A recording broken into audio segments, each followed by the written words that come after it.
శ్రీకాకుళం జిల్లా మందస మండలం బలిగం గ్రామంలో అర్ధరాత్రి దొంగలు హల్చల్ చేశారు.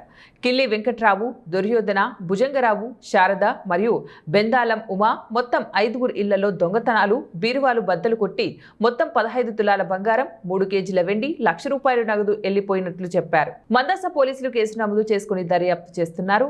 వాళ్ళు ఉంటారు, ఎస్కోట్లో పెద్దత్తమ్మ గారు వాళ్ళు ఉంటారు. అంటే ఒక ఇంటికి ఇద్దరు అలా అన్నమాట. కాకపోతే ఇలా జరిగిందనే విషయం మాకు కూడా ఏంటి సార్ వెండి సామాను ఒక 3 కిలోలు ఇలా ఉంటుందండి. 3 కేజీల రీసెంట్గా ఇప్పుడు అయ్యి ఒక 2-3 ఇయర్స్ అవుతుంది గృహప్రవేశం జరిగి. తులలో 7 తులలో అవుతుందండి బంగారం. చూసి పెట్టలేదు. మా అమ్మని చెవులో 2 జతలు, చిన్న పాపవి పెద్ద పాప 2 జతలు, మా కోడలు ఒక సెట్ మొత్తం అవి ఒక 2 తులాలు ఉంటాయి. ఆ సెట్టే నల్ల పూసలు ఒక 2 తులాలు తులన్నారా.